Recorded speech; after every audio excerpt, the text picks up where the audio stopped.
Good morning. ഇന്ന് നമ്മൾ 4 card എടുത്തിട്ടുണ്ട്. ഒരു ക്ലാരിഫിക്കേഷന് വേണ്ടിയിട്ട് എടുത്തതാണ്. എന്നാലും 3 കാർഡിനും ഒരുപോലത്തെ മീനിങ് തന്നെയാണ് വന്നത്. നിങ്ങളിപ്പോൾ ഏതെങ്കിലും ഒരു സാഹചര്യത്തിൽ എന്തെങ്കിലും ഒരു ഡിസിഷൻ എടുക്കാൻ നിങ്ങൾ മടിച്ചു നിൽക്കുന്നതായിട്ട് കാണുന്നുണ്ട്. മടിച്ചു നിൽക്കുന്നത് മാത്രമല്ല, നിങ്ങൾ വളരെയധികം കൺഫ്യൂസ്ഡ് ആണ്. 7 ഓഫ് കപ്സ് കാണിക്കുന്ന അതാണ്. നിങ്ങളുടെ മുന്നിൽ പല ഓപ്ഷൻസ് ഉണ്ട്. അതിലേതാ നല്ലത് ഏതാ ചീത്ത എന്നുള്ളത് നിങ്ങൾക്കിപ്പോൾ മനസ്സിലാവുന്നില്ല. നിങ്ങളൊരു ഇല്യൂഷൻ, ഒരു മായയിൽ പെട്ട് നിൽക്കുന്ന പോലത്തെ ഒരു അവസ്ഥയാണ്.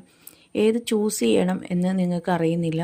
നിങ്ങളുടെ ഹൃദയം വേദനിക്കാൻ നിങ്ങൾ ഈ സമയം ഇഷ്ടപ്പെടുന്നില്ല. നിങ്ങൾ എടുക്കുന്ന തീരുമാനങ്ങൾ കൊണ്ട് ഒരിക്കലും നിങ്ങൾക്ക് വേദന ഉണ്ടാകരുത് എന്ന് നിങ്ങൾ വിചാരിക്കുന്നുണ്ട്. പിന്നീട് നിങ്ങളെത്തുന്ന തീരുമാനം എങ്ങനെയെങ്കിലും 2 സിറ്റുവേഷനെയും ഒന്നിച്ച് ഹാൻഡിൽ ചെയ്യാം എന്നാണ് ഡിവൈൻ നിങ്ങളോട് പറയുന്നത്. നിങ്ങൾ ഈ സമയം പ്രോപ്പറായിട്ടൊരു തീരുമാനം എടുക്കുക എന്നുള്ളതാണ്. കാരണം നിങ്ങൾക്ക് വളരെയധികം ഇൻറ്റ്യൂഷനുള്ള വ്യക്തിയാണ്. നിങ്ങളുടെ ഇൻറ്റ്യൂഷനോട് ചോദിച്ചിട്ട് നിങ്ങളൊരു പ്രോപ്പറായിട്ടുള്ളൊരു തീരുമാനം എടുക്കുക. അത് നിങ്ങളെ സക്സസ്സിലേക്ക്, സ്റ്റെബിലിറ്റിയിലേക്ക് നയിക്കുന്ന ഒരു തീരുമാനമായിരിക്കും. കാരണം ഏത് തീരുമാനം നിങ്ങളെടുത്താലും, ഫൈനാൻസിലാണെങ്കിലും റിലേഷൻഷിപ്പിലാണെങ്കിലും ജോലിയിലാണെങ്കിലും, അത് നിങ്ങളെ സക്സസ്സിലേക്കും സ്റ്റെബിലിറ്റിയിലേക്കും എത്തിക്കുന്നുണ്ട്. Thank you.